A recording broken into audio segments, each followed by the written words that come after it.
This is a presentation of Northeast Streaming Sports.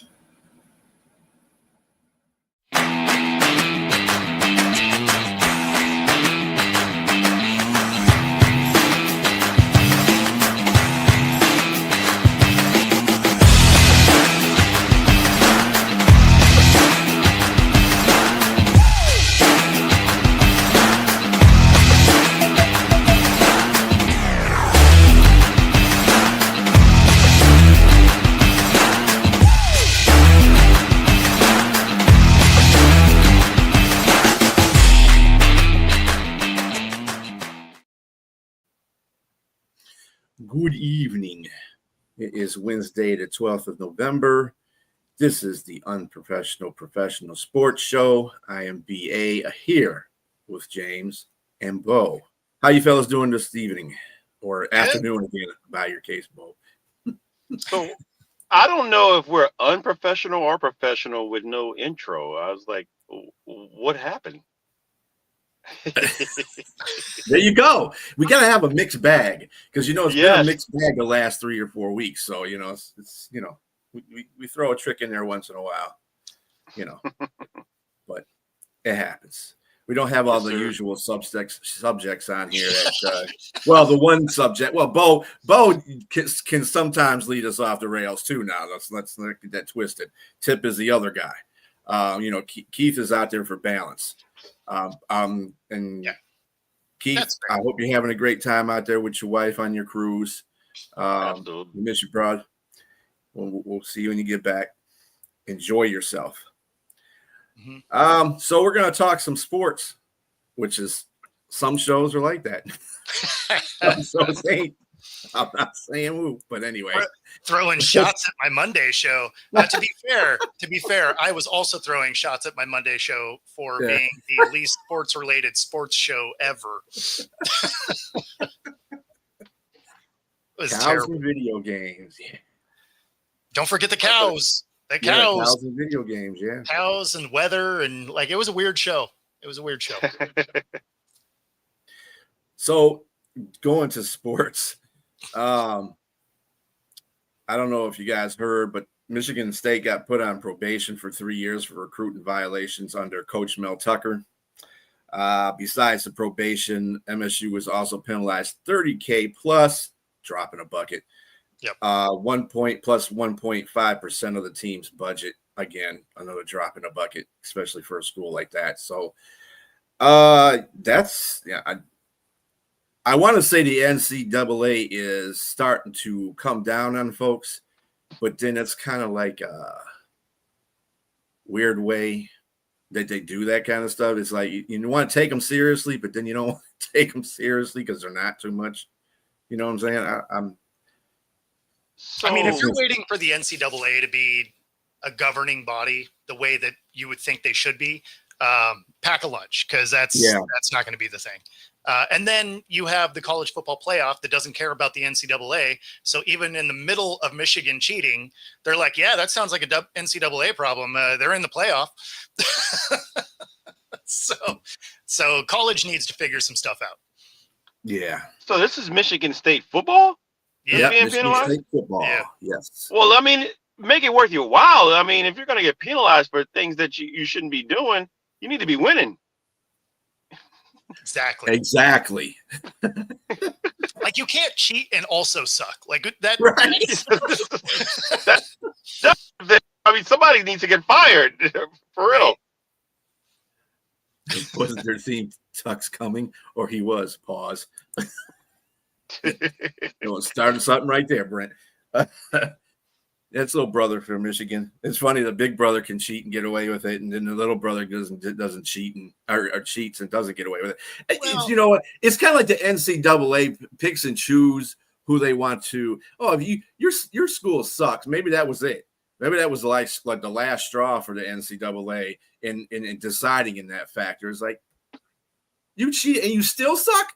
Oh, yeah, you're getting penalized for that. They penalized Michigan. They just didn't take a trophy away.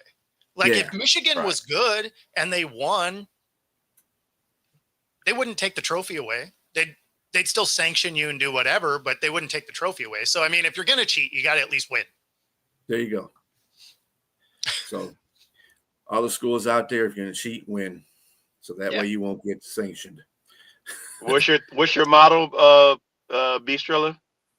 If you ain't cheating, you ain't trying. Yeah, if you ain't cheating, you ain't trying. That's right.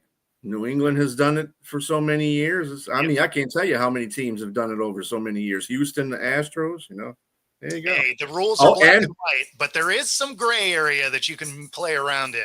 Oh, yeah. Until it becomes black and white, right? Like usually you end up doing some of those things and then they're like, oh yeah, so that is a rule now. 50 Shades of Gray area. Yeah, that's right. Or you can be like the Lions, just come up and start making rules as you go along. That helps too, Mm-hmm. Oh, well, we have this rule that was formed in 1885 for the youth football in general, not even the NFL, and this is what's going to happen. It's like, dude, come on. It's like Detroit's always like the guinea pig for NFL rules for some reason. But anyway, the Cleveland Guardian teammates, Luis Ortiz and Emmanuel Chase, they pleaded not guilty to charges that they took bribes. Speaking of cheating. See, I don't know if you'd go that route, right? Like, because, I mean, that just means you were cheating on your own. Well, that's true. Unless they were cheating for their team. I mean, at least they were. What were they doing? They were calling pitches. Weren't they calling pitches like every third pitch was like a slider or something like that? Yeah, I think you mentioned that. As a matter of fact, it had to be a slider in the left batter's box, right? And it was every third pitch, like clockwork.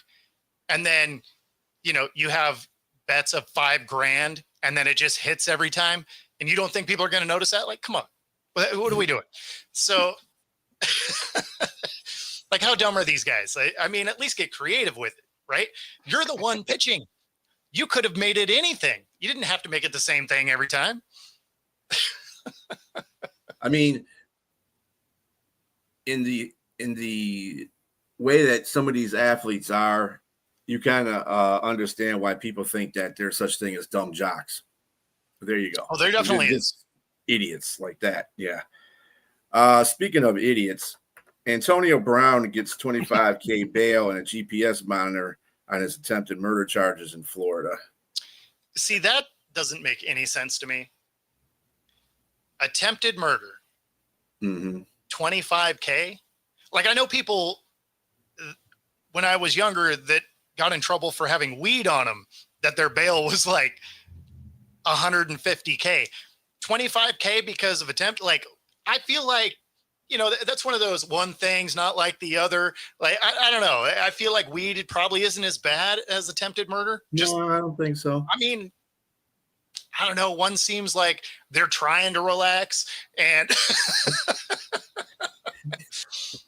yeah, it's a good thing. Why are you going to give 150 for doing something good, and then you give this guy a $25,000 for bail after he allegedly, let's put that in there, attempts a murder. So I don't know. I don't know. I got nothing. It doesn't make any sense to me, especially with a guy like AB who isn't mentally stable.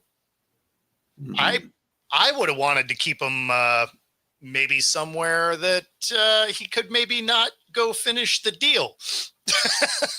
Well, Brent, he's got a GPS tracker on his ankle. He's got an ankle monitor, so they'll track him wherever he goes, unless he takes it off. Of course, that could happen too. I mean, it is AB. You don't know what happens, Well, that's the thing, right? Like, scissors exist and private planes exist.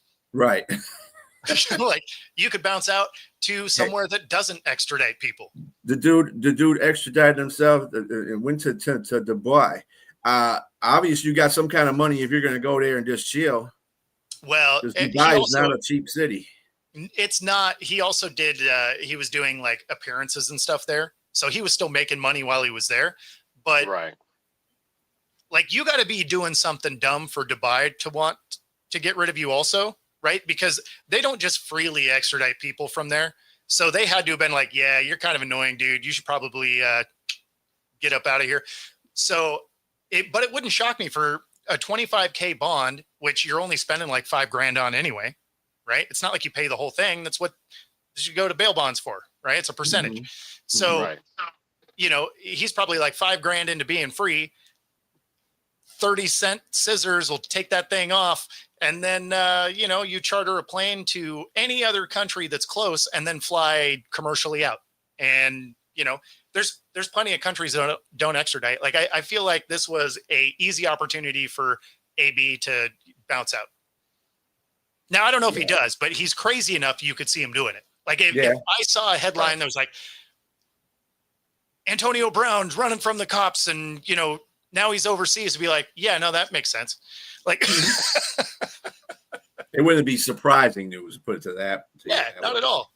In fact, if I heard that he stayed and went to jail, I'd be like, oh, I mean, that's curious. Like, our resident lawyer to be Sonia, she pointed out that Saudi Arabia, Dubai is one of the cities that have an extradition agreement with the United States. So if the United States wants somebody, they're going to come get them, and they're going to allow them to come get them. So it doesn't, since they have that agreement, that's the reason. I don't think he actually knew that, which is weird, because if he didn't know that, that means his lawyer wasn't doing his job, because he's going to say something to him about that. They go to a country that doesn't have that rule. How about that? And there's plenty of them. So it's not like it's not like there's one obscure country to go to. Like there's quite a few of them that are not big fans of the US and will give them the middle finger the whole way. Yep. So yeah, I don't know. I thought it was interesting. And I know that Dubai has the extradition agreement, but they don't necessarily always abide by it, right? They're just like, oh, we don't know where he is, right? Whereas this one, they're like, yeah, no, you're dumb. You should get out of our country. Like, I think it all has to do with how much potential he has for the country itself, instead, or for the city itself, and not, the dumb stuff that he's got. His charges carry a potential 15-year prison sentence if he gets charged with it, and a $10,000 fine if he's convicted. So he attempts to kill somebody, he gets 15 years and a $10,000 fine. How is that? Well, only his fine is half of his damn bail. Like, but how is that? How is it only a $10,000 fine? Like that doesn't make any sense. I mean, you feel like attempted murder probably should have an extra zero, right? At least. Mm-hmm. Knowing Antonio Brown, that's probably exactly what happened. He didn't listen to his lawyers, probably didn't tell him that. And Antonio Brown's a big baller shot caller. He likes to live up that life, and he could have went to Dubai as like, balling out. Yep. So even if he was getting, even if he's getting paid, he's going to try to ball out. And he wants to have freedom. Well, dude, when you go to a country that has no extradition rules, that's probably a country that's not Dubai. It's probably somewhere in South America or something like that. You never know, but he could have made a better decision on that whole thing in the first place. All right. So we got some NFL coming up this weekend that are some good games on the slate. Yes. One of the two top games are going to be the Seattle Seahawks and the LA Rams at LA. And then the Detroit Lions at Philadelphia. We get them back to back too.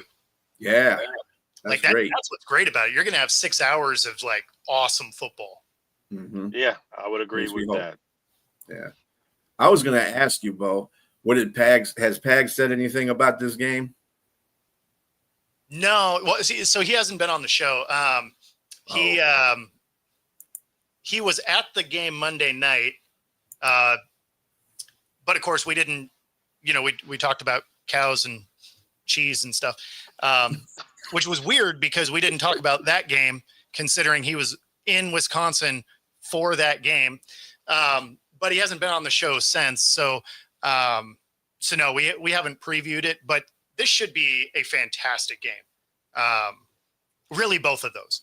Which is a good thing that we're going to get 6 hours of awesome football to wrap up Sunday, because Monday is about to be the biggest clunker ever. Cowboys versus the Raiders. Like, what are we doing? Why is that prime time? Why wasn't the Seattle game flexed into? Now I know they don't flex this early in the season, but they should have. Like, you could have known a month ago that this game is going to be terrible. And I don't know. Was it potential on potential? I don't have. Well, so they don't actually start flexing games until week 13, I believe. Right. It's 12 or 13, something like that. And so at week 11, you're too early no matter what. But yeah, I feel like they should probably maybe bump that up a little bit. Like maybe at week 8, they can start flexing games. Exactly. Halfway point. Yeah. Like you can kind of see which teams are for real, which ones aren't. At a minimum, it should have been, week 10, right? Because you had the trade deadline. So they should have started last week. Like, oh, all these teams that punted all their players probably don't need to be in prime time. Saints. Yeah. Yes. Yeah. Like, Saints, Jets. I understand the Jets won, but they didn't need to be. The Dolphins probably don't need to be. Also a team that decided to win randomly, but Tennessee certainly doesn't need to be in prime time, those kind of things. Or if they are, they should be on Thursday because they require that game to suck. And so, they're like, oh, you have one win. Cool. Thursday night. That's for you. Thursday night suck bowl. Yeah. Mm-hmm. Also, in the news, of course, Brian DeBoer got fired as coach in the middle of the week here. Do you think his GM is going to be following? And the GM's going to be following pretty soon. No, probably at the end of the season. Probably at the end of the season. Yeah, I would say. I know they evaluated both of them separately, and obviously the GM has he's made some pretty good moves, man. I mean, you really, with the opportunity that you were given, say for instance, you got your quarterback in his last draft, and you got your a key piece on your defense, and you're right at the top, and you got a decent running back. So it was a great draft for them.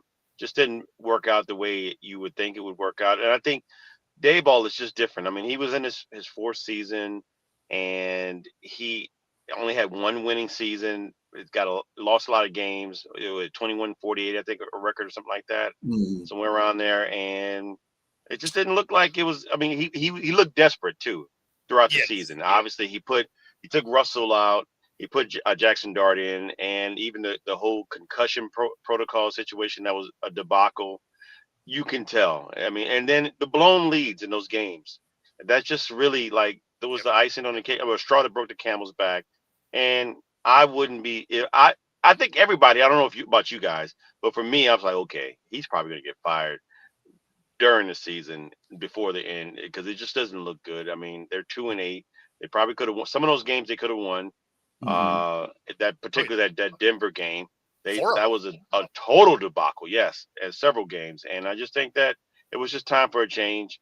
And now you got Jameis Winston in as your starter.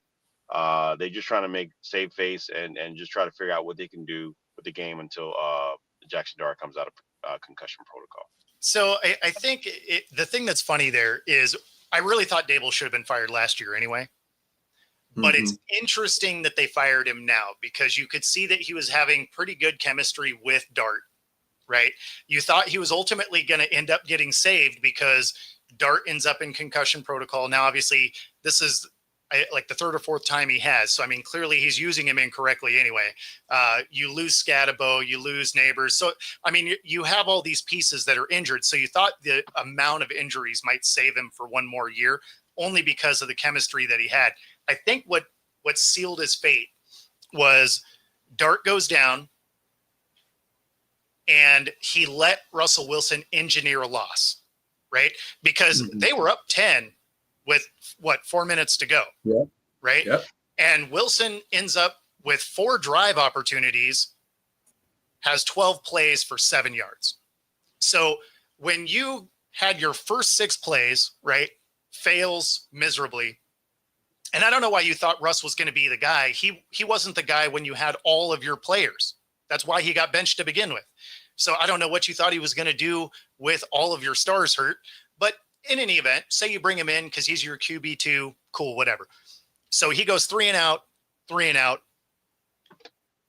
the other team scores a touchdown, I'm throwing Winston in because we're already on path to lose here. Let's see if Winston can add a spark. I think the fact that he didn't look at Winston, who's actually making way more money than Russ anyway. And does Winston lose you the game? Yeah, probably. It'll at least be interesting. It won't be a 3-and-out. He'll throw a touchdown pass, maybe to you, maybe to them. You have no idea. But at least he's gonna, be out there doing something. Whereas Russ went out there and, I mean, literally it was 4 drives of 3-and-out. I think one of them was a 4-and-out. But and to piggyback off what you just said, it would show that you're exhausting all your options. Yeah. I mean, to try to salvage something out of this, you already know what you had in Russ. You made a decision, set him down. You had a capable guy that can come in and spell you. I mean, in Jameis Winston. I mean, you saw what he did in Cleveland last year. He won some games he wasn't supposed to win. Yeah. And he lost some games that you probably figured like, okay, yeah, he probably wasn't supposed to lose either. Yeah. So I mean, it's just. He'll be over there and he'll eat a W. I don't know. Like, he's a weird dude. So if nothing else, the press conference would have been fun. Like, like the one he was singing at today. Yeah. Because he found out he was a second string quarterback, even though he might start, depending on what Jackson Dart goes through. I bet he starts. Oh, I bet he starts. You guys didn't see that? He is a starter. Well, he's listed as the starter as long as Dart doesn't. Yeah. Oh, gotcha. Yeah. So realistically, if I'm the Giants now, because now you've already blown it up, right? Like, you've already got rid of your coach. You're going to have an interim guy step in. You got a bunch of guys hurt. I'm not running Dart back out there. We've already had enough tape that shows, hey, he can play football, right? So at this point, I'm going to slow play it. I'm going to let this thing finish with Winston. Because, I mean, why wouldn't you at this point? Yeah, you might as well. That's what they should have done in the first place. Yeah. Don't put Russell out there. I'm sorry. His old ass is not. So he's kind of done. Well, that's my question for you guys. Because this is the way I see it is he played bad enough this year. And then at the end of that game, I don't know that another team gives him a call after this season. No. I still disagree with that. I think a team still calls him because he's done, but he's done with a team that's. I mean, Russ needs at this juncture of his career, he's got to have talent around him. Well, he can't do it. He can't do what he did because I mean, let's look back at your days in Seattle. Russ didn't have the great talent around him, but Russ was able to elevate. I mean, you had a great defense, but it wasn't just your defense because before Russ got there. That some of those players were there, and Russ still was able to put himself in contention to be MVP-like, and he's got elite numbers to where he was able to play. It's just that he's fallen off because his style of play has a shorter cap window for age. So I mean, he's not gonna be able to do the rollouts and everything like he did. I mean, don't get me wrong, he'll spell it. I mean, because trust me, he did it against Dallas early in the season, throwing for almost 500 yards. Yes, exactly. He'll have moments. And so he'll play, but I don't think he'll be a starter somewhere. I think he'll be a backup somewhere. Yeah, I think his starting days are over, but there's a real good chance that he may be kind of just done in general. So, when you look at his last couple of years in Seattle, weren't particularly good, right? He goes to the Broncos. And although his second year there statistically looked all right, if you actually watched the games, it wasn't good, right? So, yeah, his touchdown interception rate looked good, right? He had lower than normal yardage. But when you watched the scoring, it was because his defense put him in positive yardage. Anytime he had to drive the field, they didn't score. They punted, right? Almost all of his scoring drives were around the 50 or shorter. Well, you know who else can do that? Literally every quarterback in the league, right? So then you go to the Steelers, not particularly good, right? He was okay.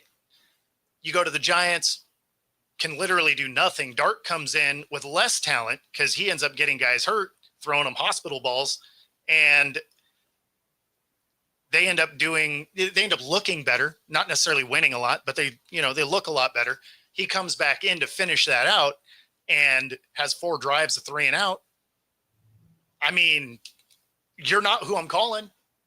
Like if I'm a GM and I'm looking at the other backups that are around, I'm like, yeah, that's probably not my dude. Because one, players don't buy into his weirdness. That stuff sells if you win, right? But if players think you're phony and you're not at an elite level anymore, they are not listening to you at all. They will listen to your nonsense if you are elevating the game and you're winning games, and like all that stuff sells fine when you win. That whole winning cures all thing. But if they think you're corny, phony, whatever words you want to use, and you're not winning, yeah, they tune out real quick. Yeah, So, I just don't. Yeah, I'd see him. He'll be a backup somewhere if somebody is desperate enough to call for him. I think it's that. I think it's that second part. I think it'll be, he may not necessarily be on a roster until later in the year, right? Mm-hmm. Like if somebody gets hurt or something like that. Like I could see his career being one of those where he gets called off the couch kind of thing. I could see that a little bit. Desperation moves. Don't get me wrong. Like there's teams like the Titans and stuff that exist. Like he's going to be on a roster. I'm not pretending like they're going to be like, oh yeah, go sell cars somewhere. Like obviously he's probably going to be on a roster, but nobody's expecting him to really do anything moving forward is kind of what I'm looking at. I like to be as hopeful as James is for him, but I just don't. The dude has been fading since his last 2 years in Seattle, and it's just like a steady decline ever since he's gotten, he's came from there. So, and then I know. Tom. I like I said, I think he probably could be a backup somewhere because the evidence. I don't just like try to shoot shit. Excuse me, crap out of my. You know what? Yes. Yeah. Pretend no one heard that. Anybody out there? Pretend you didn't hear that. But hear what? Thank you. Yes, but the evidence was there. Like I said, the game against Dallas, that was vintage rush. But I think he can only do that maybe in a spell and in a situation where you have key players. Absolutely, Dallas's defense. But with that said, I mean, anybody should be able to do that, I guess. But I bet he could have done it against the Bengals. Probably could have done it against the Bengals too. Yes, but my point in bringing that up though is that he could still play in the spells. I mean, and that's where a backup player should come in for somebody and do something like that with an ideal situation, meaning you have middle league neighbors playing, you have a few other players playing, you have a running game. In a situation where you're trying to lead a team or depend on a guy to elevate other players around you, that like you got Jalen Hyatt. I mean, like I said, DBs are comfortable at their stay at the Hyatt because he's not the guy that's going to, be out there dominating it as a number one wide receiver.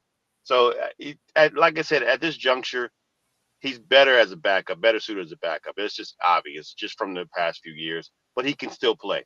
I think he can still play. I just think he could play in spells, and it has to be an ideal situation for him. He needs to go somewhere that has a really good offensive line at this point in his career. He needs a protection, but he needs protection that allows him to move around, right? Because his best passes are still on the move. He just needs that on the move to not being chased. Right. They need that moving pocket. And that's part of what happened in Denver. That's part of what happened in Denver. That wasn't Sean Payton's MO. He wanted him to run the plays the way he wanted them. And so Sean Payton, I get it. Russ was not the same Russ, but at the same time, Sean Payton, let's not absolve Sean Payton of any wrongdoing, because he definitely played a part in Russ being kicked out of there because they wanted him to take a pay cut. Yeah, well, he wouldn't do that. The biggest thing with Payton is you knew before that even really got finalized, those personalities were not going to work. Right. Payton Absolutely. is a no nonsense. We're here for football. Do not mess with my program kind of person. Mm-hmm. And Russ had really evolved into me before we. Right. where I'm going to have an office and the executive level and all this goofiness that he did for Denver. So like, you knew before that was going to, I mean, as a Seattle fan, you're like, oh yeah, let's do all of that. Like, got the popcorn ready. Like, I know this is a dumpster fire. So, I mean, it's, but yeah, I mean, you knew soon as they went, oh yeah, we went and got Peyton. I was like, oh, that is not going to work. Yeah. Sure. I mean, when you're on your second quarterback anyway, you don't really have much chance to go anywhere in the first place because you're on your second quarterback. And I guess somebody would hire him if, in fact, they didn't expect much from him. If they hired him for that and they said, well, I don't expect much from you, bruh, but you're there, you're here. If something happens to our first string quarterback, at least get us a touchdown or two, or try to leave a drive, or whatever the case may be. And again, it is depending on who he has around him at this point in his career. So, yeah, I mean, if you need to do high knees on an airplane, he's your guy. and it was asked if there was a chance he chooses to retire. Now, I don't know what he feels he can do in football right now, but I'm gonna go with no chance. I'm gonna be like, if my wife is a Grammy Award winning singer, I think I would probably stay at home. You know what I'm saying? Because she's making money. But hold on, bro. She ain't been Grammy Award winning since the beginning. Well, whatever. Not just that, but she's making money though. Oh, she's still making money for sure. But like he'll keep playing. Like, she's not doing jujitsu, so he's all right. Like, I don't know with her. Kind of whammy she putting out of him. But anyway, yeah. No. I was just thinking Giselle, right? So. Oh goodness. Oh yeah. Damn. So she's not doing jujitsu, so he can keep working. But no, I don't think there's any chance that he. I don't think there's any chance that he retires this next year. I think if he starts to become that off the couch guy, I think that's where he does it. Yeah, because then the ego doesn't let you keep playing. I think that's in his brain though, because the one time when he came out there for the Giants and everybody was booing him, that's got to take a shot to your, that takes a shot to your ego. Yeah, I mean, everybody was booing you. They were booing so loud you could hear it on the TV all the way in the back room somewhere. That's the New York media, man. Our fan base. That's just what it is. I mean, you know what you get into when you come there. Sort of. I mean, that just happened to Bo Nix this week. His own fan base was booing. I think they were booing the offense in general because they're flat. No, in fact, fun thing. I have the soundbite for it. Oh, look at that. So here you go. All right. The Bo Nix one? Think about some of their reaction, boos and that kind of thing. Well, I've been booed before and I'll be booed again, so not going to be the last time. It's obviously unfortunate. You don't want your own fans booing you, but, it's part of it. Yeah, I mean, so I don't think they're going to be – I don't think that plays as big of a – I mean, it might for Russ because he does have that need for I need everyone to like me kind of thing. Mm-hmm. But I don't think it's as big of a deal for him. You know what I mean? Like, it happens. It's part of football. So I don't know. Year. He's probably in a slump. I mean, just like everybody, most quarterbacks – after defenses have some film on you, you know what I mean? So it's just he's under strong pain, man. It happens. That was a bad game just overall. But I mean, on Russ's end, it happens to all of them. So I don't know that that weighs so much on him, right? Other than his need for everyone to like him, kind of thing. But I don't know if that's as big of a deal to those guys. Well, speaking of everybody needing to love them, we do have 30 and 30 may start the next game. You know what? Let me tell you something. Jameson Wilson, if anything, he is entertainment all the way to the max. Even playing football, I mean, the dude, he's a gunslinger. He don't even care at this point. He just, hey, I saw he was open for like a second, and just because the ball got there 2 seconds later doesn't mean I didn't make the right choice. I mean, the problem with Winston is I'm not even necessarily sure he saw his own guy open. He, like, some of those throws, he's like, someone's down there. Mm-hmm. That's what I'm saying. Might be my guy, might be your guy. I just saw a helmet, which meant there's a dude down there to catch the ball. Jameis has to have a hot streak. Once he's on a hot streak, he will light fire. He's like a tale of two. It's like two. Let me see. This is an analogy. He's Jekyll. Okay, so Jameis is like a guy that I would liken to be like a flamethrower. He can light up the areas and tear up any type of warfare and just enemies and light them up. But he can also be a person that will walk into a house that's full of gas and light a match. Many times. Sometimes. And blow F up. You know what I mean? Yes. In the same game. Yes. Like, what the hell? Mm-hmm. Trust me, I've seen it. And just like, that was just scratching your head. You leave the coach, the fan base, everybody, the owner just scratching their head, like the mascot, like, what the heck just happened here? And so but I mean, that's just what you get. So you just don't know. He's like the box of chocolates. You never know what you're going to get. That's just what it is. Yep. Yeah, no, like I forget which game it was, but he had like, I think he had 2 touchdowns and 2 picks, and they were both like pick sixes or something. Like, he had such a ridiculous game. But that was the most Winston game ever, right? Now, this was obviously years ago, but I think it was actually during his 30 and 30 season. Yep. But that just is who he is. Like, he's going to sling the rock, and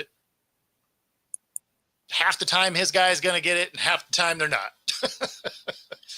Yeah, I mean, but he is fun to watch, and he's going to say nothing but craziness. 30 and 30. Yeah, I think there was one game that, like you mentioned there, where he threw 4 touchdowns.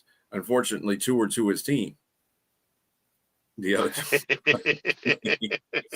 he threw 2 pick sixes as well, right? Yeah. Yeah, no, like he is that guy that is an absolute disaster. Like, if he's on your team, you're just like, okay, cool. This is going to be fun to watch no matter how it goes down. Mm-hmm. But you go into it knowing we're probably going to lose this game. It's going to be fun, but we're probably going to lose. Both sides are pulling out popcorn. Oh, Yeah, no right. question. Yeah. Yeah.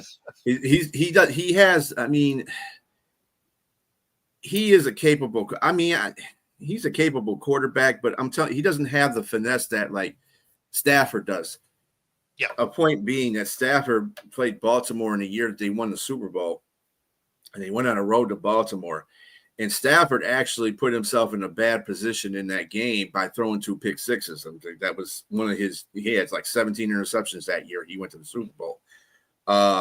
But 2 of those pick sixes were, they returned for touchdowns, and Baltimore was up. But at least Stafford has the wherewithal to make sure, hey, you know what? Let's do this a different way. And he won that game. It was a field goal that won the game. Well, it was a return kick for a touchdown that won the game. But he had him in a position to win the game at the end. So, I mean. So Jameis will do that.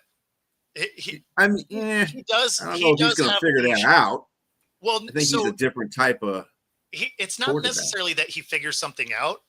He just happens to have like luck, Dory brain when it comes to mistakes, right? Like, he doesn't remember that he threw a pick while he's walking off the field, right? So it does not affect his next drive because that is long gone. Like, he's just, they tell you to forget quick. Like, I don't think I've ever seen anyone forget about a bad thing that they've done as quick as Jameis Winston does. And it's not an indictment on him. That's great. Because if you throw a pick, like, you just got to move on. I don't think I've ever seen anyone move on quite as quick as he does. Like, he doesn't even go over there and like throw the iPod or toss his helmet. He's just like, why is everybody upset? Like, I'll get him next time, fellas. Yeah. So he just shows everybody the W. Exactly. We're gonna get. He's just eating it knuckle deep. Exactly. You're just like, I mean, I guess cool, man, but Yeah, I don't know. So, and other NFL news, guess what? Justin Tucker is on the loose. Welcome to the Browns. There you go. Right? No, we were talking earlier in our Atlanta. chat that me and James are in. You should go to Atlanta because Atlanta's always, they're signing a kicker almost every week now because they can't, find a good one. No, I said, so well, that's a real answer. Obviously Green Bay could probably entertain the guy too because their guy's hurt. For massage reasons, the Browns make the most sense. Him and as long as you can deal with his off-field out. issues and make sure he doesn't go to any Deshaun massage Watson. parlors, he'll be fine. Yeah, him and Watson can hang out. They that can would be be there. great. They can be each other's alibis. Yeah. although Justin, Tucker, he doesn't have. I don't know what at least Deshaun had his stuff kind of like on mid-level, low key. Tucker just has his stuff all out there. I was like, wow, dude. The thing that's funny is he'll definitely get calls, right? Outside of his last year where he had all of this coming out, which, that's going to mess with your head for sure, right? You're going to be less focused. Anybody that says you're not is lying, right? Like if you have that kind of craziness going around, you're just not going to prepare the same because your brain's just not going to be there. That being said, even with the struggles that he had during that season, he's still the most accurate kicker all time. Someone's going to give him a call. I agree. He has to face the fact that he's probably going to get booed in his home stadium. Wherever he's at. Yeah. And we have solved the whole Payne versus Brown controversy about Payne basically punching the hell out of him on St. Brown. Yeah. In fact, I got that video for you. Oh, got another one. All right. This is that video. You get to see both hits. All right. That we got in a little scuffle. You saw St. Brown hit Duran? Yeah, for sure. Gave him that too. And they did too. There was some bullshit, back and forth, whatever, this and that, and the other. And then, we end up scoring. And, I go up to him. I say a little something, nothing crazy. And then he decides to swing on me. So, it is what it is. Yeah, he didn't want to mention the fact that 2 plays prior, he socked him in the face. But, he did mention that. In fact, on his podcast, the St. Brown brothers, he mentioned that, they had scuffle going on in the 2 plays beforehand. What happened was he got cleaned up by a cornerback. He got planted on his back. And as he was coming up, Payne bumped him. So he pushed Payne. It was like it's like a 5th grade, schoolyard thing going on. So then Payne pushed him back, and then he said, I didn't mean to swing at his face. I just wanted to push him, but I hit him, and that was wrong. I shouldn't have never done that. He's like, accident. Yeah. I didn't mean to swing face. Yeah. Considering both of those, Amon's really was like, whereas Payne was like, yeah, I'm going to knock you the F out. To be fair, Amon's giving up 100 pounds on the dude, too. Yeah. At the same time, bro, don't come back at anybody else without having your arms guarded. Guarding your face, especially after you don't care how soft the attempt was. It was still an attempt. That's like you taking a knife and you're like, you still swung a knife at me, man. Yeah, like, what do you want me to do? Yeah. Then he said he had grabbed his Payne had grabbed his face mask and was like shaking him. So that's where it stemmed from. And then he was talking about how he when he got hit, he said, yeah, I don't think I want to start a fight with this guy. He's like 300 pounds. I'm not doing that. I'm not getting cleaned up on this field. Hell no. So he admitted that too. He said, Amon is a smart guy. So he knows what's going on out there. But then his brother was talking about, if you saw that video where Payne punched him, the first thing he does is, what does he do? He guards his gems. He well, it was funny. didn't put his hands up. He put his hands by his gems. Like, Well, you're wearing a helmet. Like you don't need to guard that much. Like I always thought fights on the football field were dumb anyway. Even when I played, I'm like, you're literally punching someone in the helmet. You're more likely to break your hand than to hurt the dude. Right. But I mean, at the same time, him saying that he didn't mean to swing. I got in a lot of fights as a kid. 0 times did I throw a punch I didn't mean to throw one. well, I don't think he didn't say he didn't mean to swing. He just didn't mean to hit him in the face. That was what it was. I think he said he meant to hit him. Just hit him. Where else you swinging? You're like, let me hit you in a shoulder pad. Hey, like, I'm just a messenger. I'm just delivering what he said. That's all. You do know how dumb that sounds, though, right? I mean, yeah, just come clean and just say, or don't say anything at all. Don't interview. Don't talk about it. Just like because it's gonna sound crazy to say that. Especially because on top of that, then you now incriminated yourself on your own show. So now you're definitely getting a fine now if you didn't get one before. That's almost like OJ situation. Like if I was gonna do it, this is what I really would have. This is what I would have done. Like, I mean, come on, man. Just don't say anything. No. You didn't get a flag in the moment. You know, it took people like me digging to go get, because you were like, what exactly spurred this? Because nobody just hauls off and like loads up to blast somebody just out of the blue, right? Like something had to happen. So then you're kind of scanning and you're like, oh, well, I mean, he punched him in the face. So, I mean, yeah. So for you to go on a podcast and be like, oh yeah, well, I mean, I kind of punched him in the face. Like, well, dude, he just got suspended. So not only are you going to get a fine for sure, right? Because you just admitted that you did it. Mm-hmm. Well, now you're looking at, do they suspend you too? Just, trying to make it even. For clarification, Bo, can we get a glimpse of that video once more, please? Of course. It's still up there. Okay. For that, we got in a little scuffle. You saw St. Brown hit Duran. In fact, here, we'll even do it in slow-mo. Scuffle. You saw St. Brown hit Duran. Hit the wrong button. Yeah, for sure. So shimmy. That shove, even that was like MF, get out of my face. What are you doing? Like that's a shove. I don't know if that's soft or not. That's just he's just trying to push a big 300-pound guy. That's what his intention was. He said he was trying to shove him. So, I'm cool with that until you see right here. You see his head turn and his fist is past his helmet. So that's not for sure. And they did too. Did this. There was some bullshit, back and forth, whatever, this and that, the other. And then, we end up scoring. And I go up to him. I say a little something, nothing crazy. And then he decides to swing on me. So, I mean, it is what it is. When he covers up his stuff, I was like, okay, he's hitting your face. He ain't hitting you in the nuts, man. What? But he knew that was coming. He knew something was coming. Yeah. Oh, yeah. Oh, yeah, he braced. Yeah, no, you knew was braced too. If a 300-pound guy was coming toward me full of anger, yeah. But yeah, I mean, when you look at the first part of that on Amon's side, like you see his fist is still kind of closed past his helmet. That's not a get out of my face. Because I've done both of them. Like I can tell you, this is very different than that. I saw a lion versus not a commander, but a bear. That dude is right. Yeah. But at the end of the day, he's going to get a fine. I'm sure it'll be somewhere in the $50,000 range. He's not going to get a suspension because it wasn't caught in the moment, right?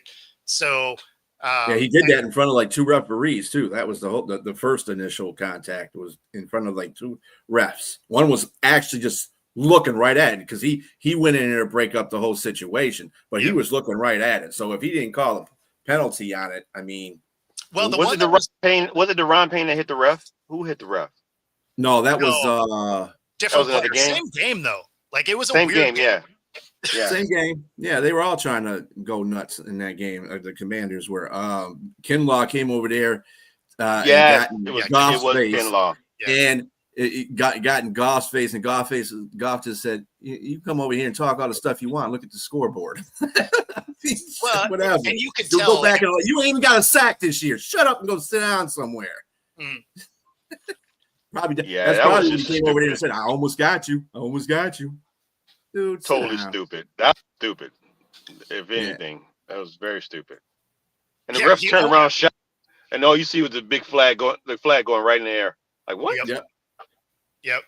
He almost got him, and instead he got. Go sit down, big guy. Right. Now, obviously, he wasn't trying to hit the guy, but incidental contact is what it is. You can't touch a ref.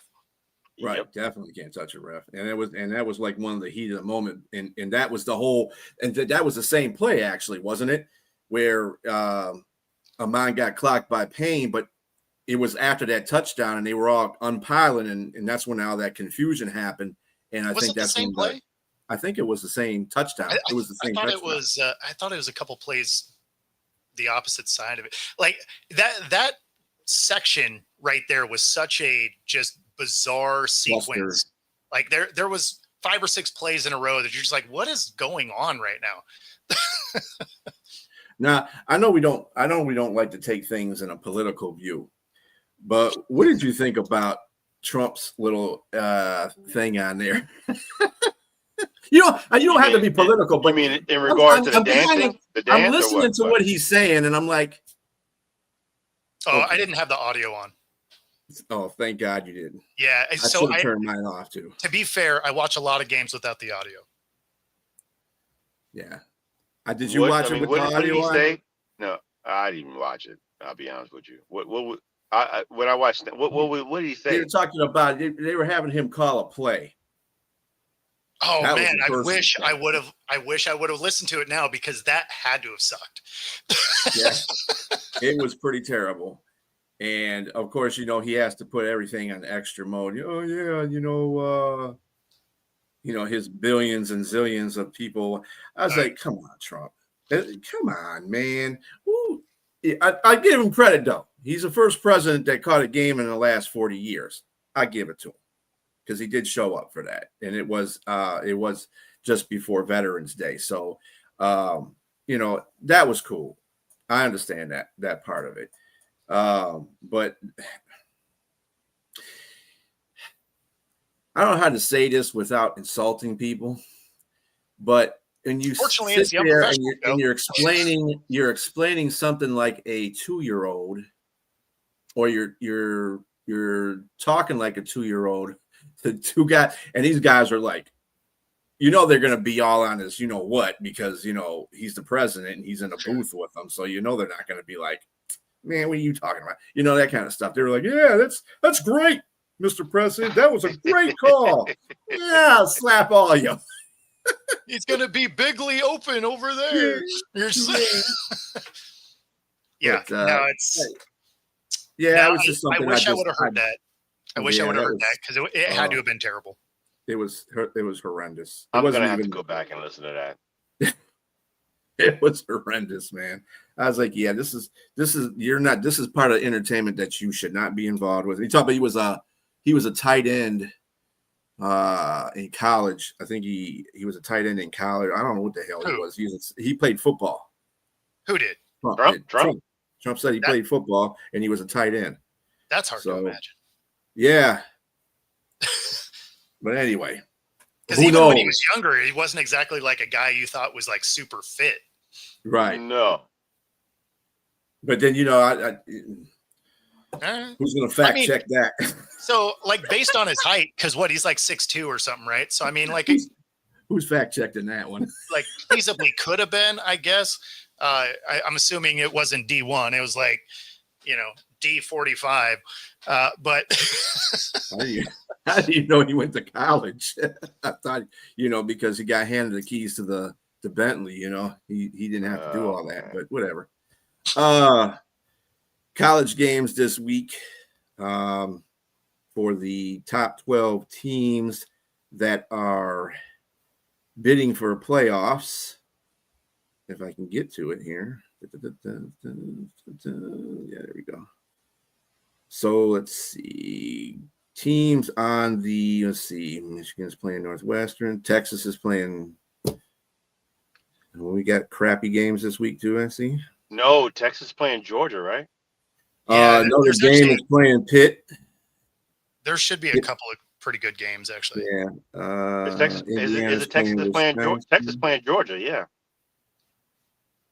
Iowa's playing USC. That's not even in the top 12. Oh, Oklahoma is playing Alabama. Alabama. Yeah, that's a good game too. Both those Yeah. games, the Texas, Georgia, and the Alabama, Oklahoma game. Yeah, Notre Dame Pitt should be good. Yeah. That should be a good game. No, like there should be some solid games this week. Texas Georgia is going to be the best one. Like that'll be the game of the week. So to me, the top team right now, I think that's kind of underrated because they're not number one, but Texas A&M. Yeah. Everybody's not really talking about them. Texas A&M has shown game in and game out this season that they are formidable and they are scary. You don't want to see them. And they're still ranked number 3, right? They're ranked 3. Yep. Well, and it's funny because they didn't get love last year either. And they were a good team last year. Mm-hmm. Yep. You know, there's just something about A&M. They could be decimating the league and people be like, who? Like, you're just like, do you only watch if it's a big name school? Is that what we're doing? Because I mean, if you're watching good football, like A&M's been playing really good, and not just this year. I mean, they looked good last year.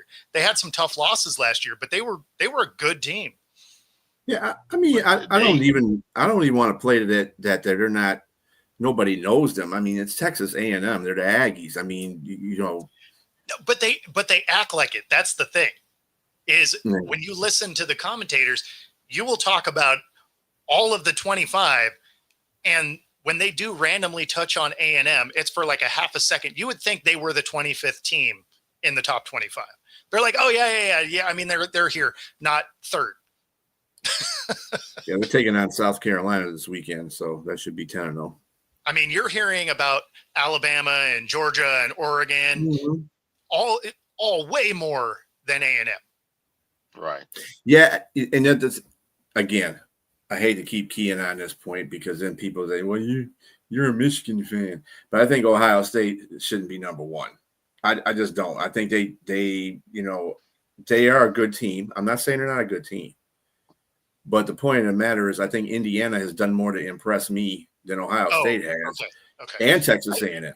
I was like, I'm curious how crazy you're going with this. Be like, not even the top 25. Like, get them out of here. Oh no, I'm not. Hey, the two that are 2 and really 3. Yeah, I think they're better than Ohio State. Right? No, I'm not trying to say Michigan is better than Ohio State. That's a lie. Or any, Alabama might be better than Ohio State. I don't think that's happening either. But no. I was just curious how crazy you were getting. But no, I'm with you. Indiana's looked fantastic. They had a tough outing in their last game, but they showed resolve in winning the game. That's just what you're supposed to do. You're supposed to win games tough, even if it's a tough game. They went against Penn State. Penn State showed that they battled with them, but they showed the resolve. I mean, the games like that, Indiana didn't win last year. And then particularly they didn't win against Ohio State. So that's going to be the game that's going to say they got for them to get over the top. If they meet up in the playoffs, they got to beat Ohio State to go further. Everything runs through the champion. Like you say, B, if you're the champion, you got to give them their props. And Ohio State, they're the reigning champs and they showing like even better than last year. Yeah, so, I mean, it's that adage, right? You got to be the best, you got to beat the best. And so now Ohio State's beatable. I understand they're undefeated, but they're beatable. Like when you watch that Texas game showed that in the beginning. The first that Texas game showed that. I mean, here against the Huskies in Washington, right? Like that was a game. If they didn't decide to just play the most vanilla ball ever at the goal line, that's a different game because Washington was able to move the ball. They're not a ranked team. They're a good team, but they're not ranked. So I mean, Ohio State's beatable. So if they do ultimately meet head to head, that's going to be a great game. I think if it serves me, I think they do play they might play for the Big Ten championship. They would have to, yes. Yeah. So that'll be the first meeting. Yeah, I mean, I'm the sure thing is, even if Ohio State or Indiana loses that game, they're still going to be in a playoff somehow. So that's the thing, is both those teams go to the playoffs either way. Like, there's no way they're leaving one of those teams out, because as it sits today, one of those teams probably going undefeated, and the other one will have lost to the other one. Right. So like both those teams are probably getting in. Unless it's A&M. All right, but this will conclude this show for this evening. I hope everybody has a great rest of your evening, afternoon for Bo. Yeah, it's still early for me. The visual is just it keeps coming to me, Bo. Yeah, it's only 4. It's only 4. Yeah, it's only 4 there. Yeah, it's not even dinner time yet. And everybody enjoy your football for the weekend. Also, remember, we got NBA basketball, we got college basketball, we got college football, we got hockey. Man, this is the best time to be a sports fan, let me tell you. A lot of sports.